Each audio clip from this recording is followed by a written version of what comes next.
आपको कई दफ़ा ऐसा लगता होगा कि हम जब पैसिव टेंसेस सीखते हैं तो क्या दुनिया के हर फ़िक्रे का पैसिव बन सकता है? तो ऐसा नहीं है। बहुत सारे ऐसे फ़िक्रे हैं जिनका पैसिव नहीं बन सकता। क्यों नहीं बन सकता, ये जानना अहम है।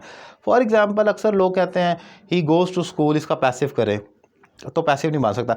मैंने इसकी एक शॉर्ट ट्रिक खुद से बनाई हुई, मेरी ज़ाती ऑब्जर्वेशन बेस्ड है, ये मैंने अपनी बुक में मेंशन की हुई है।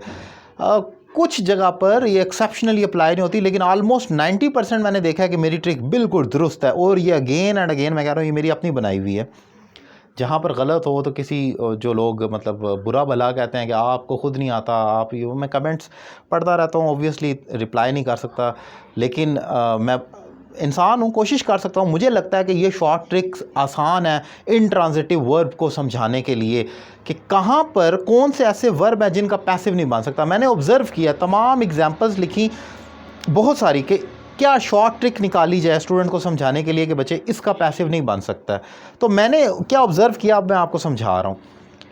जैसे ही गोज़ टू स्कूल, गो तो वर्ब हो गया, टू स्कूल आपको लग रहा है ऑब्जेक्ट है। अब मैं समझाता हूँ। असल में जब किसी ऑब्जेक्ट के साथ प्रपोजिशन लग जाती है, टू, इन, फ्रॉम, बाय, तो वो उसे प्रपोजिशनल फ्रेज बना देता है। चलें जो भी बना देता है इसको छोड़ें। जिस ऑब्जेक्ट को आप ऑब्जेक्ट समझ रहे हैं और आपको लगता है कि इसका पैसिव बन जाएगा, देखिए उसके साथ प्रपोजिशन तो नहीं लगी हुई, इन, ऑन, एट, फ्रॉम, बाय तो नहीं लगा हुआ। अगर उनके साथ लगी हुई है तो वो आपका पैसिव नहीं बन सकेगा, वो आपका इंट्रांजिटिव वर्ब है। जैसे कि मैंने कहा शी वॉक्स, अब आपके साथ आपको मैं कोई इसका ऑब्जेक्ट लगाया, आप कहेंगे she walks in the garden, तो इन ऑब्जेक्ट प्रपोजिशन आ गया, इट मीन्स कि इसका पैसिव नहीं बनेगा। Get up, she gets up, आप कहेंगे इन द मॉर्निंग, तो फिर इन आ गया, तो इसका भी पैसिव नहीं बनेगा। आपको मैं कुछ और एग्जांपल भी दूं जहां पर आप शी रन्स अगर मैं कहूं तो आप कहेंगे शी रन्स फास्ट, फास्ट तो एक एडवर्ब हो गया कि तेज़ भागती है, किसी चीज़ के ऊपर एक्शन तो ऑब्जेक्ट तो नहीं आ रहा। सो इन शॉर्ट जो मेरी ट्रिक है वो ये है कि ऑब्जेक्ट को अगर चेक करना है तो देखिए उसके साथ कोई प्रपोजिशन तो नहीं लगी हुई, इन, on, eight, from, bye.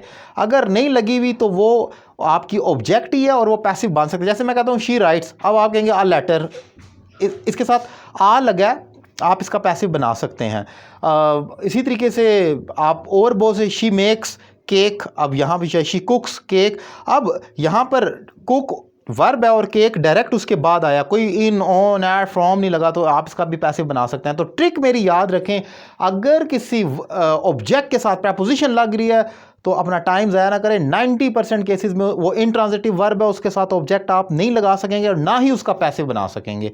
Trick पसंद आई और मुझसे कोर्स करना चाह रहे हैं, नंबर आपकी स्क्रीन पर मौजूद है, मुझे ज्वाइन करें और इंग्लिश को इम्प्रूव करें। थैंक